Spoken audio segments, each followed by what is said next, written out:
Selamat pagi. Selamat merayakan hari Natal.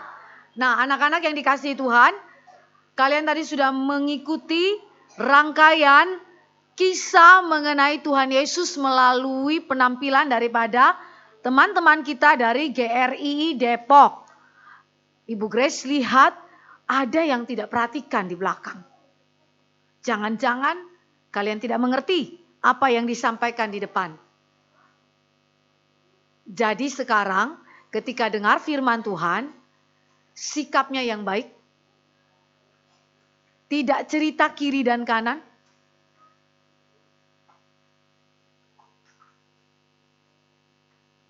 Duduk yang sopan, lihat ke depan.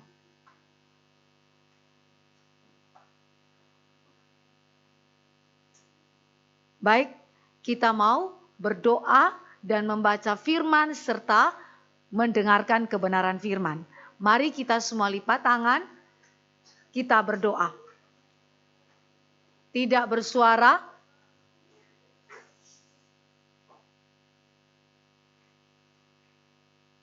Tundukkan kepalanya, tutup matanya, kita berdoa. Bapa di dalam kerajaan surga, terpujilah namamu ya Tuhan. Karena di dalam hari raya Natal, kami mengingat kembali tentang Kristus yang telah datang ke dalam dunia, Juru Selamat kami satu-satunya yang menyelamatkan kami dari dosa-dosa kami. Kami berdoa ketika kami mendengarkan firman Tuhan pada pagi hari ini. Biarlah Roh Kristus menenangkan jiwa kami, meneduhkan hati kami, dan memberikan kepada setiap anak-anak konsentrasi yang baik, pikiran yang terbuka, hati yang sungguh-sungguh mau mengikuti firman Tuhan. Sehingga apa yang mereka dengar tinggal tetap di dalam hati mereka dan oleh anugerah Tuhan menghasilkan iman yang sejati. Kami menyerahkan waktu pemberitaan firman ke dalam tangan Tuhan. Biarlah Kristus menyertai setiap kami. Roh-Mu mengubahkan kami melalui firman-Mu. Dalam nama Yesus Kristus Tuhan kami berdoa. Amin. Anak-anak, semua yang bawa Alkitab dan bisa baca, buka Alkitabnya dengan tertib. Di dalam kitab Sakaria, tidak bersuara, buka Alkitabnya. Bu Grace masih dengar suara? Masih ada suara? Buka Alkitabnya pelan-pelan, tidak bersuara. Di dalam kitab Sakaria, itu perjanjian lama, pasal 8, ayat 1 sampai dengan ayat yang ke-8 saja. Kitab Sakaria, pasal 8, ayat 1 sampai ayat yang ke-8 saja. Ada yang membutuhkan bantuan ibu guru untuk menolong? Atau bapak guru? Kalau ada yang butuh, angkat tangan, tidak bersuara. Angkat tangannya supaya dibantu sama bapak ibu guru buka Alkitab.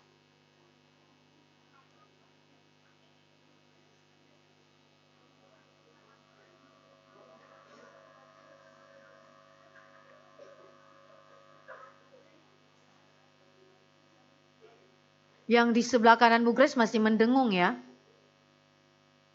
Tidak mendengung suaranya. Yang butuh bantuan angkat tangan dengan tertib di tempat.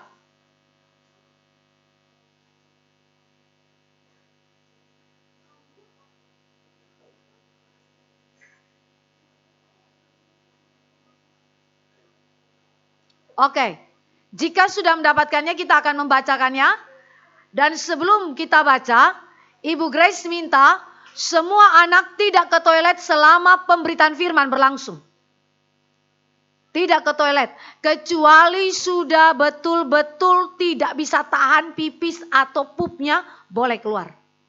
Tetapi kalau masih bisa tahan, selama firman berlangsung tidak ada yang keluar. Sudah siap baca Alkitab? Sudah, oke. Sekarang kita mulai. Bu Grace baca ayat-ayat yang ganjil, kalian membaca ayat-ayat yang genap. Ya, kita baca secara bertanggapan. Sakaria 8 ayat 1 sampai ayat yang ke-8. Kita mulai. Perhatikan Alkitabnya. Keselamatan bagi Israel. Datanglah firman Tuhan semesta alam, bunyinya. Silakan.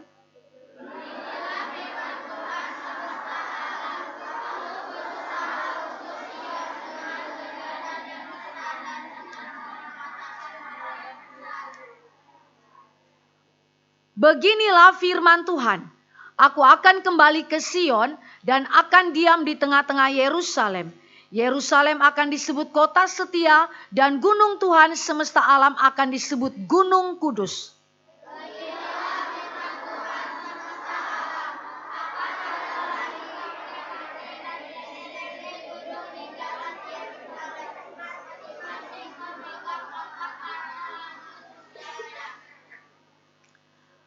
Dan jalan-jalan kota itu akan penuh dengan anak-anak laki-laki dan anak perempuan yang bermain-main di situ.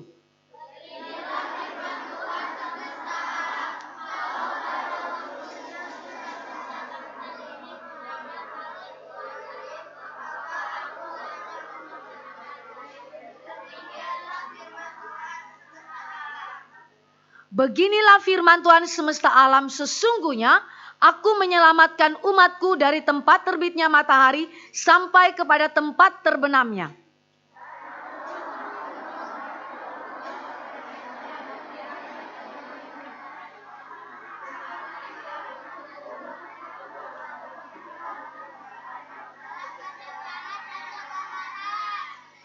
Ya, demikian firman Tuhan. Sekarang perhatikan ke depan. Masih ada suara?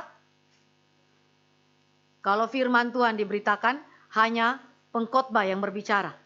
Anak-anak mendengar. Ya. Oke. Cerita ini adalah cerita yang disampaikan oleh seorang nabi kecil. Ya, nabi kecil berarti dia punya berita tidak terlalu panjang pasalnya. Namanya adalah Nabi Sakaria. Nah, Nabi Sakaria adalah seorang yang diutus oleh Allah untuk memberitakan firman kepada orang-orang Israel yang baru pulang dari tanah pembuangan. Namanya tanah Babel. Mereka baru pulang. Nah, sekarang apa berita yang Allah berikan kepada umat Allah yang baru pulang dari Babel? Anak-anak yang dikasih oleh Tuhan Yesus Kristus, tema kita hari ini adalah keselamatan bagi umat Allah. Kita baca sama-sama di slide ya. Ini adalah berita daripada kitab Sakaria. Coba baca di slide. 1, 2, 2, ya. Keselamatan bagi umat Allah. Nah, itu adalah berita kitab Yesaya. Kitab Sakaria. Nah, anak-anak yang dikasih oleh Tuhan Yesus Kristus, coba kalian lihat ya. Tadi di dalam Alkitab diceritakan bahwa mereka yang pulang dari pembuangan di Babel, kenapa sih mereka dibuang?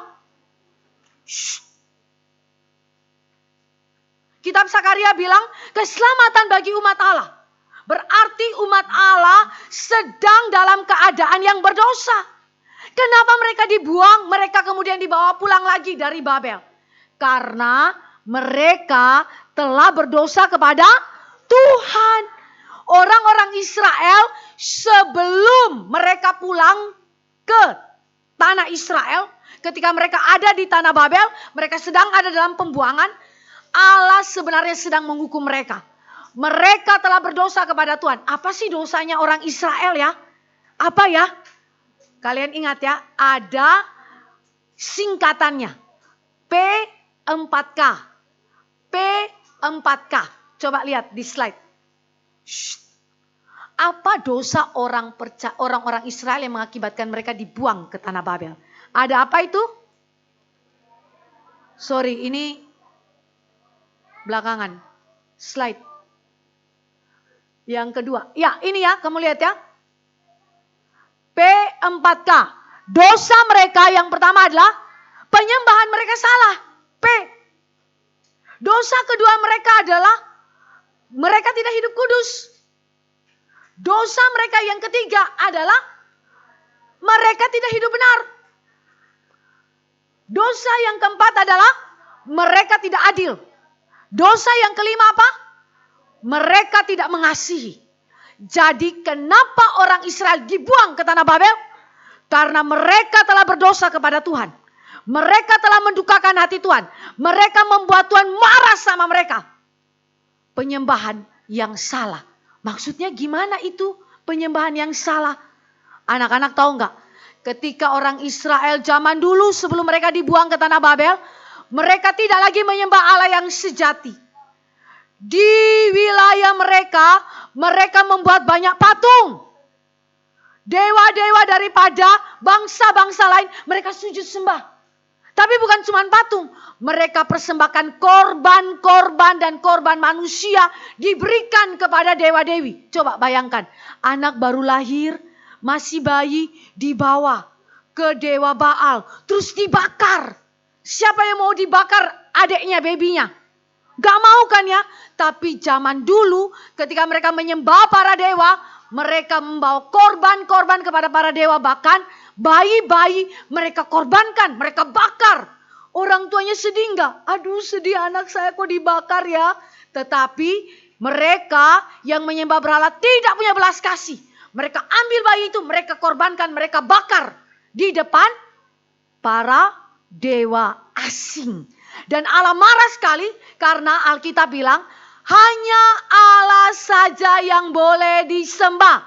Namanya adalah Allah Tritunggal, Bapa, Putra, dan Roh Kudus. Cuman itu satu-satunya yang boleh disembah oleh orang Israel.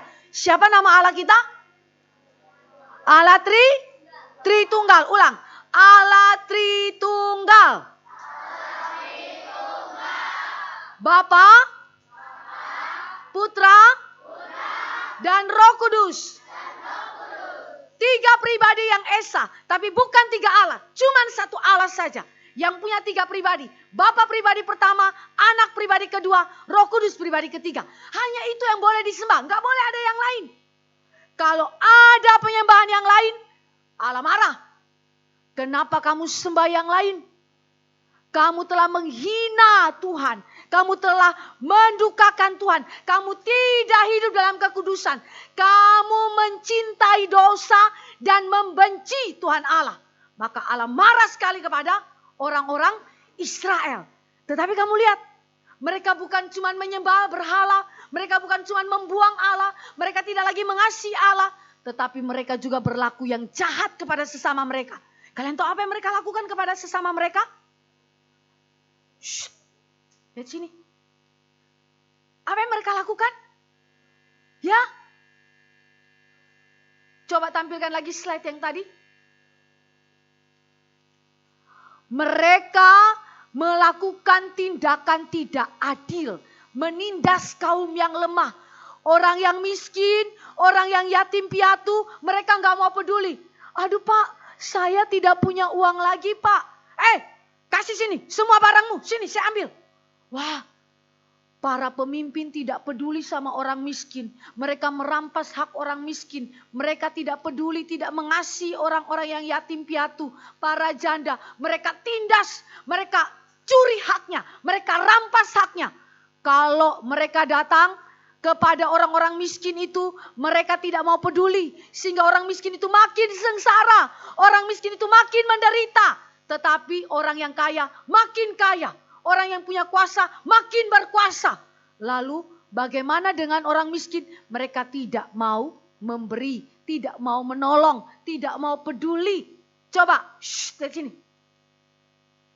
Kalau misalnya ya, Bu Grace kasih contoh ya. Zaman dulu orang Israel itu ya.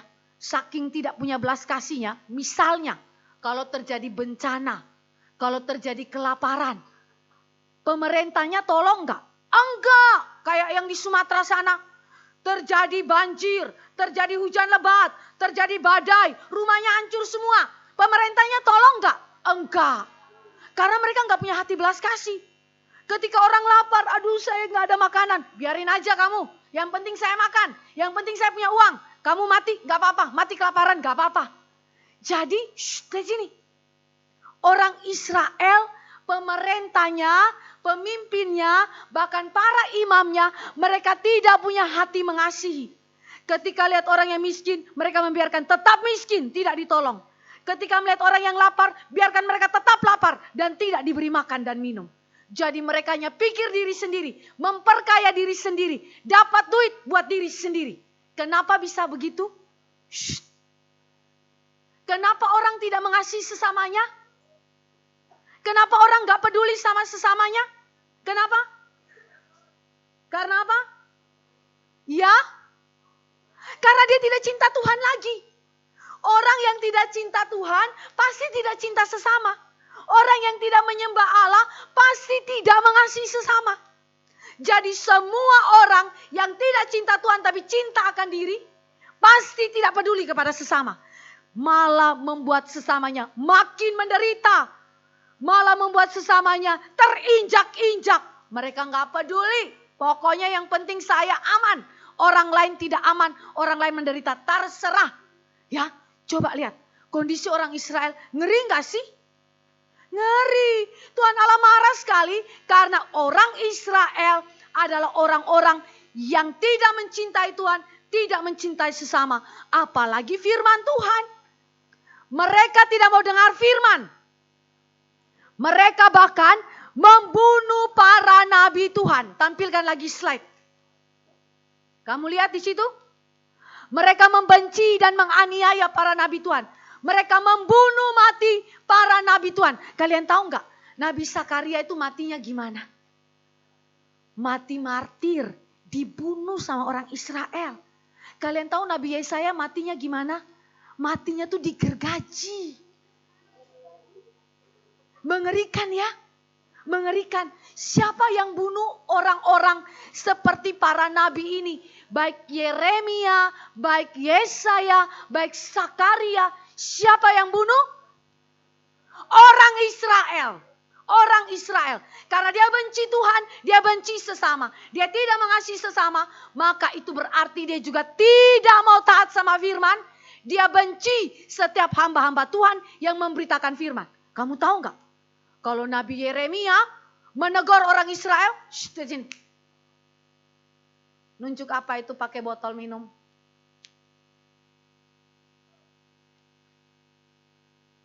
Perhatikan.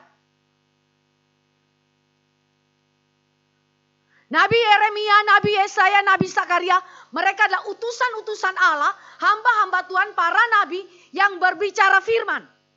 Tegur dosa. Koreksi dosa. Kalau lihat dosa, mereka tidak akan diam. Mereka tegur. Mau raja, mau para imam, siapa saja. Mau rakyat, Yeremia, Yesaya, Sakaria, semua nabi Tuhan. Mereka pasti tegur dosa. Maka orang yang ditegur dosanya jengkel. Marah. Ih, ini nabi kok tegur-tegur kami. Ini nabi kok suka bicarakan dosa kami. Ya, kalau begitu kami tangkap saja dia. Kami bunuh saja dia, masukkan ke dalam penjara, habisi dia. Nah itu yang terjadi.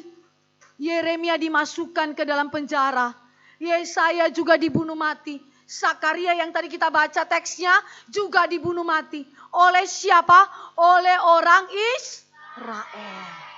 Karena itu Allah benci kepada orang Israel dan dosa yang mereka lakukan. Karena apa? Karena mereka adalah umat Allah, tetapi mereka tidak mengasihi Allah, mereka tidak mengasihi sesama, mereka benci firman Tuhan, mereka tidak mau dengar teguran dari hamba Tuhan yang diutus oleh Allah. Jadi anak-anak perhatikan sini. Kita orang Kristen, kalau sudah tidak cinta Tuhan, sekalipun merayakan Natal, sekalipun rajin pergi gereja, sekalipun kamu adalah orang yang terlahir dari keluarga Kristen, tapi kalau enggak cinta Tuhan, tidak ibadah sungguh-sungguh kepada Allah yang sejati itu, maka itu berarti otomatis kamu tidak mencintai orang tuamu. Kamu tidak mencintai kakak adikmu. Yang ada adalah suka bertengkar, suka saling memusuhi satu dengan yang lain. Kenapa? Karena tidak cinta Tuhan. Kalau tidak cinta Tuhan, tidak sayang sama sesama, maka firman pun tidak mau didengar. Hamba Tuhan bicara pun tidak mau didengar. Ditegur dosanya pun tidak mau didengar. Yang ada adalah benci sama hamba Tuhan itu. Tidak suka sama hamba Tuhan itu. Itu namanya ciri manusia berdosa. Ingat ya, ciri manusia berdosa. P4K. Apa itu? Menyembah yang salah, bukan Allah. Apalagi? Tidak hidup kudus. Apalagi? Tidak hidup dalam kebenaran. Tidak hidup dalam keadilan. Tidak mengasihi. Itu dosa. Makanya Allah marah sekali. Next slide. Apa yang terjadi? Allah meninggalkan umat Allah. Kamu lihat nggak di sebelah itu gambar apa? Ada reruntuhan kan ya? Itu reruntuhan apa ya kira-kira ya? Ya? Angkat tangan, gak semuanya jawab. Reruntuhan apa? Ya kamu apa nak? Reruntuhan bait suci. Terus sebelahnya yang masih tegak berdiri tapi nanti mau dihancurin itu apa? Ya. Ada yang jawab tadi? Istana, betul. Jadi kalian lihat ya, itu dihancurin. Bait suci zamannya Salomo itu di bagian dalamnya itu ruang Maha Kudus itu dari emas. Tapi dihancurin sampai rata dengan tanah. Ya, hilangkan gambar saya. Lalu istana itu yang begitu megah dihancurkan sama pasukan dari Babel yang dipimpin oleh Nebukadnezar. Dihancurkan rata dengan tanah. Kalian lihat itu ada api di bawah. Itu api bakar semua tuh. Terus kemudian tembok Yerusalem yang mengelilingi kota Yerusalem itu dibobol, dirusakkan, dihancurkan. Jadi orang-orang Israel gak punya lagi tempat perlindungan. Nah ini adalah kondisi yang terjadi ketika orang Israel disergap, dikepung dan dihancurkan oleh tentara Babel yang dipimpin oleh raja siapa? Nebukadnezar. Ngeri sekali ya. Coba lihat di samping itu anak-anaknya apa tuh? Mereka jadi apa tuh yang di sebelah tuh? Ya? Mereka gak punya pakaian, gak punya lagi baju yang mereka simpan, gak punya lagi rumah, gak punya lagi tempat makan dan minum, sumber makan dan minum gak ada lagi. Jadi dia gendong bayinya itu. Bayinya sudah gak ada lagi sumber makanan. Ya? Bayinya itu bisa kelaparan. Bahkan di dalam kitab Yeremia berkata, kalau kalian baca dalam kitab Yeremia cerita, sedih sekali ketika tentara Babel masuk, dia bunuh semua orang. Sampai bayi-bayi dibunuh mati. Ibu yang hamil, lagi hamil, dibelah perutnya dibunuh mati. Tentara Babel kejam gak sih? Kejam. Lebih kejam dari orang Israel gak sih? Ya? Lebih kejam ya? Sama-sama mereka orang berdosa ya. Ya? Jadi kalian lihat ya. Jadi orang Babel itu saking geram sama orang Israel. Lalu mereka datang dan ingin taklukkan orang Israel. Ingin ambil wilayahnya orang Israel. Mereka bunuh. Sedih sekali. Karena sang ibu melihat anaknya dibunuh mati.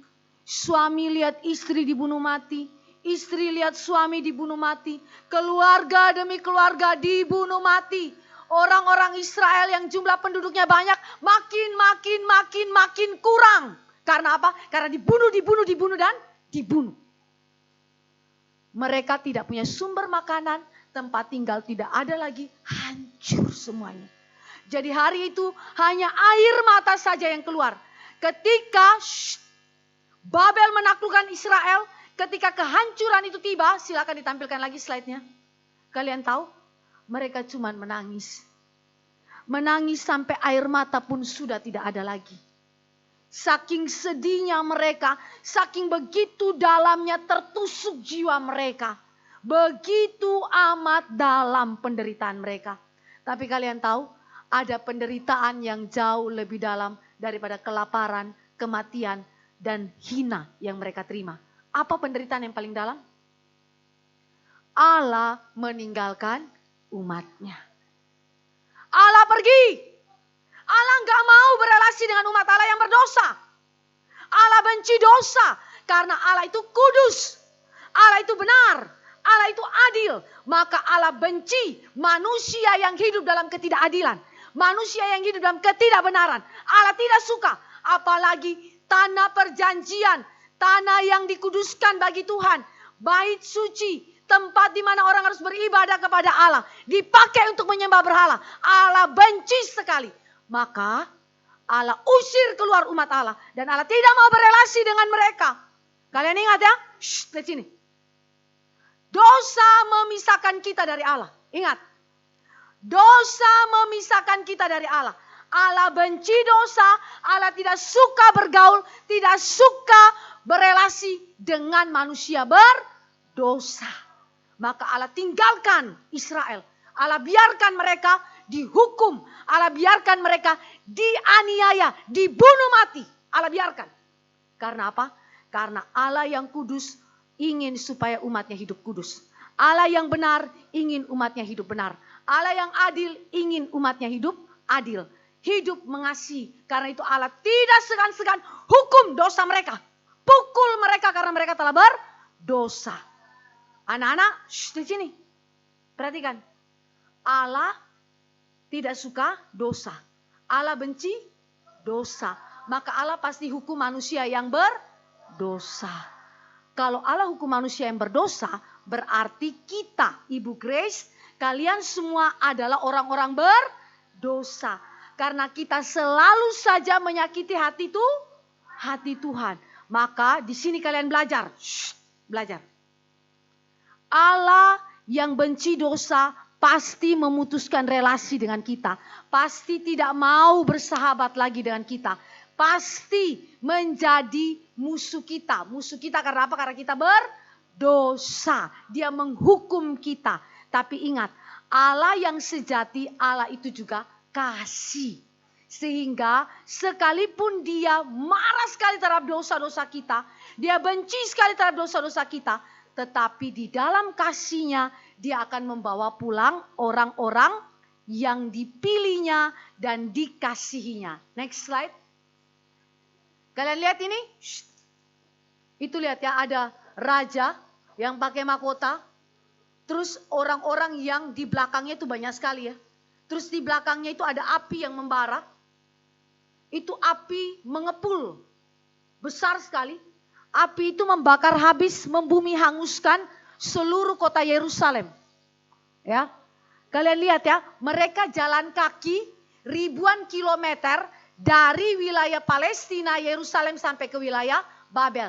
Gak disuruh naik kuda, gak disuruh naik kereta. Pokoknya jalan kaki, gak peduli. Kamu lihat ya itu. Jalan sampai tunduk, sambil tunduk. Kenapa sambil tunduk? Karena malu. Malu. Aduh, saya sudah menyakiti hati Tuhan. Aduh, betul-betul ini sudah menderita. Tuhan Allah buang kami.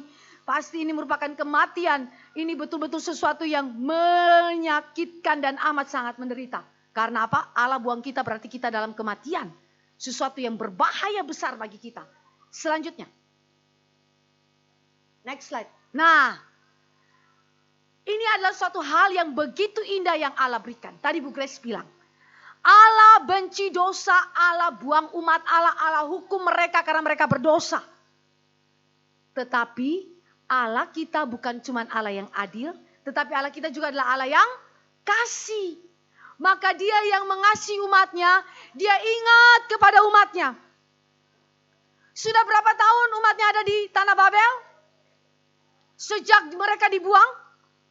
Yeremia bilang 70 tahun. Berapa tahun?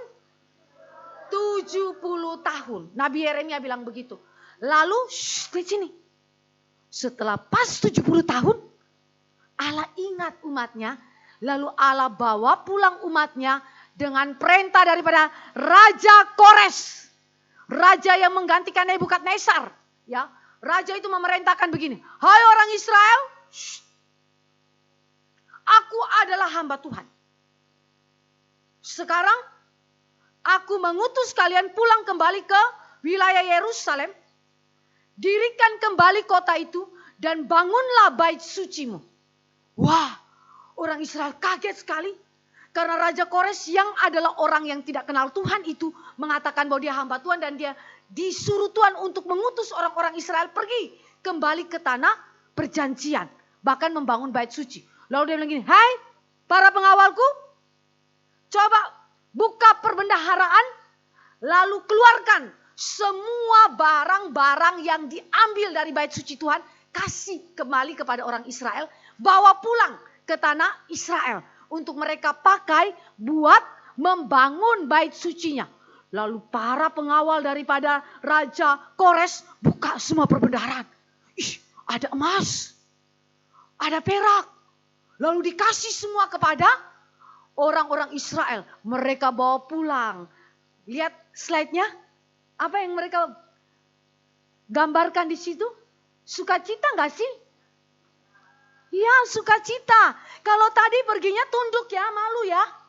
Karena berdosa ya, dihukum Tuhan. Tuhan Allah buang mereka sama dan mereka mati. Ya. Tetapi sekarang mereka angkat kepalanya. Mereka jalan pulang dengan anak-anak mereka dengan sukacita. Ada keledai di situ, ada kemudian orang-orang yang dengan anak-anaknya, semuanya sukacita. Pulang. Karena apa? Karena Allah ingat mereka dan Allah sayang sama mereka. Allah bawa pulang mereka kembali ke tanah perjanjian. Dan kalian tahu? Pulangnya Israel dari pembuangan ke tanah perjanjian. Itu berarti mereka mengalami apa? Suatu pembaharuan, suatu pemulihan dari Tuhan. Tadinya kita dibenci Tuhan karena kita berdosa. Sekarang kita dikasihi Tuhan karena Allah telah mengampuni dosa-dosa kita. Allah telah mengasihi kita dan Allah mau kembali untuk memelihara atau memulihkan kembali relasinya dengan umat Tuhan. Next slide. Kalian lihat apa yang terjadi di sini? Apa yang didirikan di sana? Bait suci yang kedua, karena yang pertama sudah rata dengan tanah. Tapi kalian lihat bait suci yang kedua, kecil enggak sih? Kecil. Lebih kecil dari bait suci yang pertama. Emas-emasnya seperti zamannya Salomo enggak ada lagi. Lebih kecil. Tapi kalian lihat ya. Bait suci, di sini. Bait suci menggambarkan Allah yang tadi meninggalkan mereka, sekarang kembali hadir di tengah-tengah mereka. Allah itu beserta umat Allah. Allah itu adalah Sang Immanuel yang datang menyelamatkan umatnya dan menyatakan cinta kasihnya, pengampunannya, kehadirannya di tengah-tengah umatnya. Maka bait suci yang kedua itu penting sekali untuk menyatakan Allah hadir di tengah-tengah umat Allah. Berarti umat Allah yang tadinya dibuang dan dibuang berarti mati, sekarang pulang kembali lalu dirikan bait suci, berarti mereka seolah-olah dihidupkan kembali. Mereka diberikan hidup yang baru. Mereka kembali berelasi dengan Allah. Mereka kembali dikasih, diampuni. Mereka sungguh penuh dengan sukacita. Maka sukacita mereka yang terbesar apa? Pulang ke tanah perjanjian saja? Hah? Sukacita mereka yang terbesar apa? Tampilkan kembali slide yang bait suci. Allah hadir di tengah-tengah umat Allah. Namanya apa? Immanuel. Ulang. Sukacita terbesar dari orang Israel adalah Allah hadir di tengah-tengah umatnya. Namanya Immanuel. Ya, itu yang menjadi sukacita mereka terbesar. Di sini. Kalau tadi mereka menderita amat dalam karena Allah tinggalkan mereka. Sekarang mereka bersukacita amat besar karena Allah hadir di tengah-tengah umat Allah. Jelas anak-anak? Jelas ya? Jadi mereka punya sukacita bukan karena mereka dapat banyak hal, bukan. Tapi karena Allah hadir di tengah-tengah mereka. Next slide. Coba kalian lihat. Apa yang terjadi di sana? Ya? Kota dan tembok Yerusalem dibangun kembali. Kota Yerusalem yang tadinya penuh dengan penyembahan berhala, dengan tindakan ketidakadilan, ketidakbenaran, tidak ada kasih. Sekarang menjadi kota yang setia kepada Tuhan.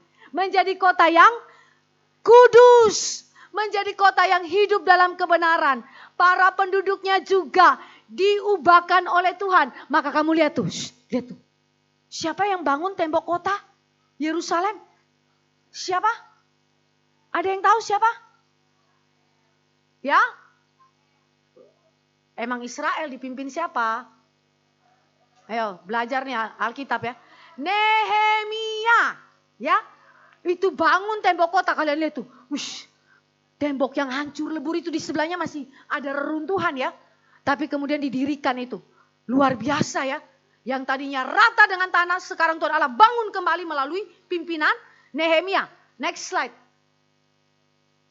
Nah, bukan cuma tembok kotanya yang dibangun, bukan cuma kota dan bait suci yang dibangun, tapi para penduduknya. Tadi Bu Grace bilang ya, penduduknya makin berkurang karena dibunuh mati akibat dosa mereka. Tetapi sekarang Allah lipat kali gandakan.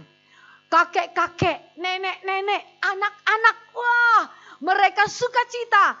Anak-anak bermain-main. Penduduk Israel makin bertambah-tambah. Orang-orang percaya makin bertambah-tambah. Penduduk Israel tidak lagi menyembah berhala, tetapi mereka menyembah Tuhan. Maka mereka dibuat Tuhan bertambah-tambah. Lihat mukanya, sukacita ya mukanya mereka ya. Ada yang sudah tua, ada yang masih muda. Mereka bawa itu tuh barang-barang yang merupakan barang-barang kesukaan mereka. Ada makanan, ada apa lagi tuh ya. Banyak sekali ya. Jadi mereka bukan saja bertambah-tambah jumlahnya, tetapi apa? Mereka makin makmur. Mereka punya sumber makanan. Kalian ingat gak tadi? Tadi lapar ya kan ya? Tadi miskin, gak punya rumah, gak punya sumber makanan. Sekarang punya rumah, punya sumber makanan, berkelimpahan. Karena apa? Karena Allah hadir di tengah-tengah umatnya, maka berkat Tuhan berkelimpahan bagi umat Tuhan. Ini yang terjadi atas hidup orang-orang yang percaya. Lihat sini. Dengar. Maka hidup umat Tuhan. Kalau kamu berdosa, Allah tidak segan-segan hukum kamu. Allah tidak segan-segan buang kamu. Dan kalau Allah buang kamu berarti kamu mati dalam dosa. Tetapi ketika Allah kembali kepada kamu dan mengasihi kamu, Sang Immanuel itu hadir di tengah-tengah kamu, maka Allah memulihkan relasi dengan dirinya dan membuat kita hidup kembali dan menikmati segala berkat penyertaan Tuhan. Karena dia hadir di tengah-tengah umat Allah. Next slide. Wah, jadi umat Tuhan yang tadinya bikin dosa P4K, sekarang diubah menjadi hidup yang baru. Hidup barunya itu juga P4K. Coba kita hafal ya. P4K. Apa ya? 1, 2, 2. Ya. P. K. K. K. K. Oke. Sekarang hafal ya. Hafal ya. Slide-nya ditutup. 1, 2, 2. Ya. P4K. Kekudusan, kebenaran, keadilan, kasih dan damai. Itulah hidup orang-orang percaya yang sudah diperbarui oleh Tuhan. Mereka pulang dengan bergirang, tapi hati mereka mencintai Tuhan. Hati mereka hidup di dalam kekudusan. Mereka tidak mau lagi cinta dosa. Mereka mau cinta kebenaran. Mereka mau taat sama firman Tuhan. Mereka mau dengar-dengaran kepada perkataan hamba Tuhan yang memberitakan firman Tuhan. Mereka hidup dalam kasih, dalam damai. Gak ada permusuhan, gak ada pertengkaran. Mereka hidup rukun cinta satu dengan lainnya. Kenapa bisa berubah hidup mereka? Kuncinya ada di mana? Next slide. Kuncinya adalah di dalam Sang Immanuel. Allah beserta kita. Allah hadir di tengah-tengah kita. Dan siapakah Sang Immanuel itu? Ada yang tahu namanya? Yesus Kristus. Di dalam zaman Sakaria, Tuhan Yesus belum datang. Tetapi sekian ratus tahun kemudian setelah Sakaria mati, Tuhan Yesus sudah datang ke dalam dunia.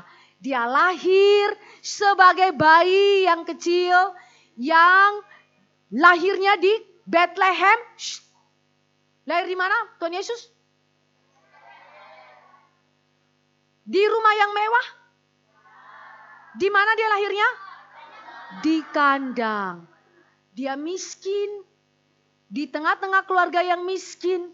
Tetapi kehadiran Tuhan Yesus itu adalah kehadiran yang membawa berkat besar bagi orang Israel.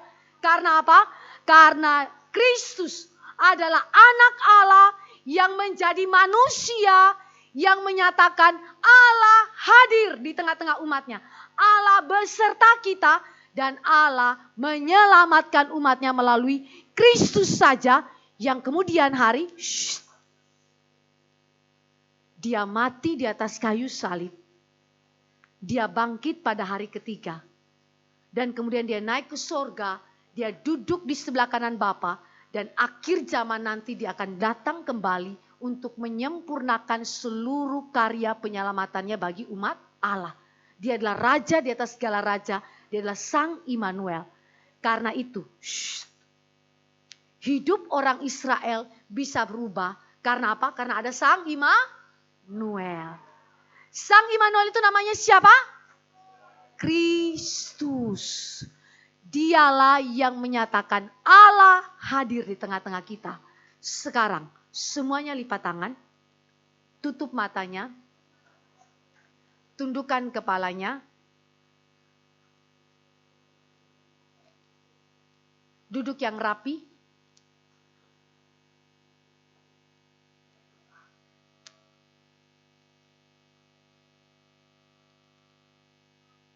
Mari kita sama-sama merenungkan firman ini sungguh-sungguh dalam hati kita. Tundukkan kepala, kita ambil 1-2 detik untuk kemudian kita memikirkan firman ini. Anak-anak semua tundukkan kepala, tidak korek kiri kanan. Pikirkan sungguh-sungguh, Tuhan, saya orang berdosa. Saya dibuang Tuhan oleh karena dosa saya. Saya mati di dalam dosa-dosa saya. Tetapi karena kasih Tuhan, Tuhan membawa pulang saya daripada seluruh dosa saya. Tuhan memberikan kepada saya Kristus, Sang Immanuel, untuk menyelamatkan saya dari dosa-dosa saya. Anak-anak, ingatlah akan cinta kasih Tuhan. Jika engkau sungguh-sungguh mau menerima Sang Immanuel dalam hatimu, biarlah hidupmu juga berubah menjadi hidup yang menyembah Allah saja. Menjadi hidup yang sungguh-sungguh kudus, mencintai kebenaran dan membenci dosa. Menjadi hidup yang hidup dalam kebenaran, taat kepada firman Tuhan. Adil, mengasihi, mencintai sesama, dan hidup dalam damai, bukan dalam permusuhan. Mari kita sama-sama tundukkan kepala, berdoa di hadapan Tuhan, dan sungguh-sungguh mengaku dosa kita dan mohon belas kasih Tuhan agar Sang Immanuel itu mengubah hidup kita. Mari kita ambil waktu teduh sesaat.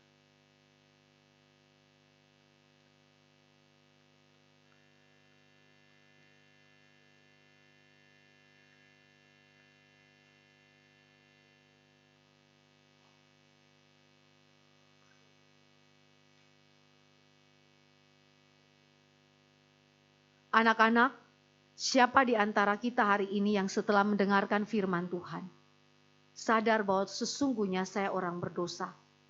Saya anak-anak yang telah berkata-kata kotor kepada orang tua, kepada teman sekeliling saya. Saya adalah anak yang tidak mau taat sama firman Tuhan. Yang kalau ditegur dosanya marah-marah dan benci kepada firman Tuhan. Tidak mau sungguh-sungguh beribadah kepada Tuhan. Tidak mau datang kepada Tuhan dalam pembacaan Alkitab ataupun hidup di dalam iri hati, kebencian, dan hal-hal yang lain. Siapa di sini yang berkata bahwa Tuhan, saya orang berdosa dan saya mau sungguh-sungguh hari ini bertobat dari dosa-dosa saya. Angkat tangannya di hadapan Tuhan. Sungguh-sungguh angkat tangannya di hadapan Tuhan.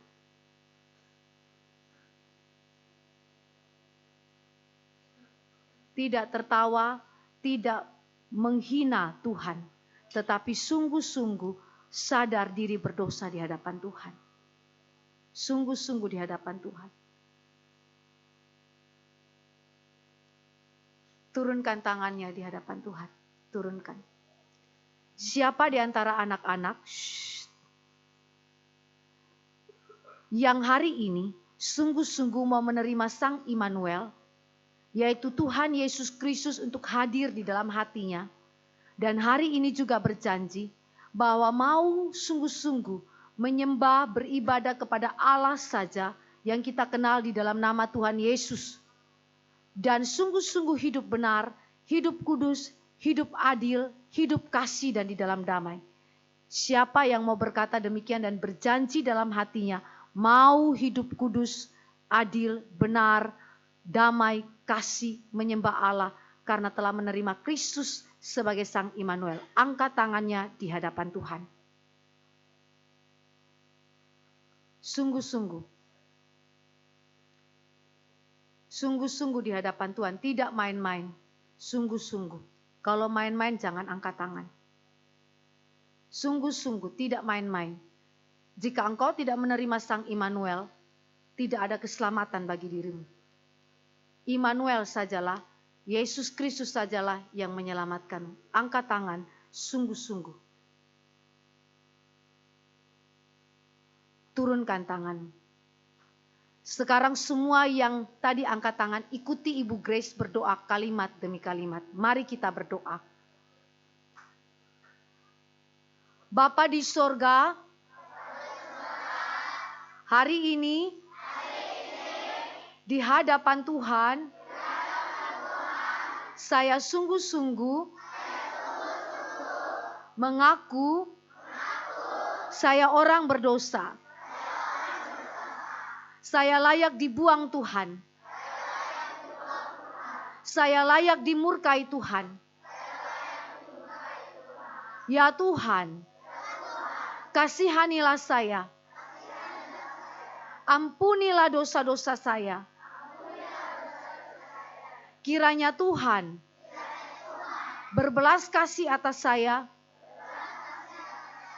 dan memulihkan saya kembali. Tuhan, hari ini di hadapan Tuhan, saya sungguh-sungguh mau menerima Kristus sebagai Sang Immanuel, hadir dalam hati saya, mengubahkan jiwa saya, supaya saya sungguh-sungguh beribadah kepada Allah saja, sungguh-sungguh hidup kudus, hidup benar, hidup adil, hidup kasih, dan dalam damai. Tolonglah saya ya Tuhan, ubahlah hati saya. Jadikan saya sebagai anak-anak yang membawa berkat bagi orang lain dan memuliakan nama Tuhan. Dalam nama Tuhan Yesus, saya berdoa. Ibu Grace akan pimpin kalian dalam doa. Bapa, terima kasih untuk hari ini.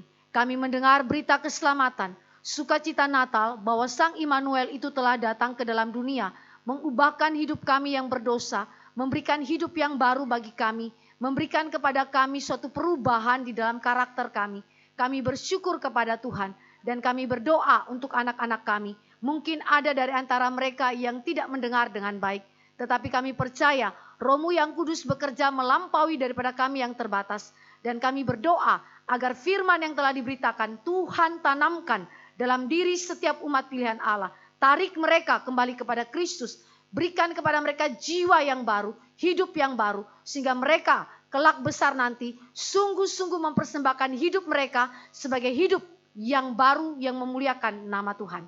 Terpujilah namamu Bapa, dalam nama Yesus Kristus Tuhan kami berdoa. Amin.